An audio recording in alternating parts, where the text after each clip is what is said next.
కర్నూలులో మీరు చూస్తే మొత్తం స్మార్ట్ సిటీగా చాలా డబ్బులు ఇచ్చి స్మార్ట్ సిటీగా చేయడానికి అన్ని విధాల దోహదం చేశాం. ఎయిర్పోర్ట్ కన్స్ట్రక్షన్ అయింది. ఎయిర్పోర్ట్కి మీరు ఫ్లైట్లు వేయలేకపోతున్నారు.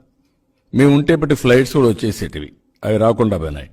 అవుకు వద్ద ఒక నూతనంగా పారిశ్రామిక వాడ, బ్రహ్మాండమైన పారిశ్రామిక వాడని తీసుకొచ్చాం.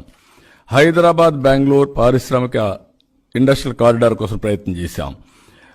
కోయలగుంటలో సిమెంట్ ఉత్పత్తికి ఒక హబ్గా తయారు చేయాలనుకున్నాం, చాలా వచ్చాయి.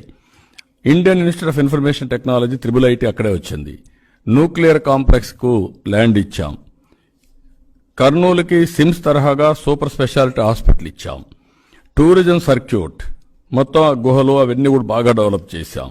సోలార్ అండ్ విండ్ పవర్ ఇండియాలో నెంబర్ 1 హబ్ ఏదైనా ఉందంటే, ప్రపంచంలోని అతిపెద్ద సోలార్ పార్క్ ఏదైనా ఉందంటే అది కర్నూలులో. దాన్ని కూడా నువ్వు కావాలని నాశనం చేసే పరిస్థితికి వచ్చావు.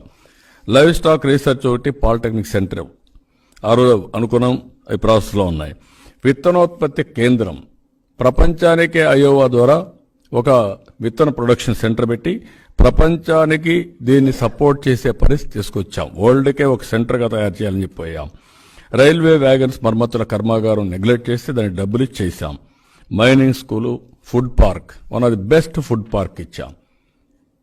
ఇలాంటివి ఈ కాకుండా ఇరిగేషన్ మొత్తం కంప్లీట్ చేశాం.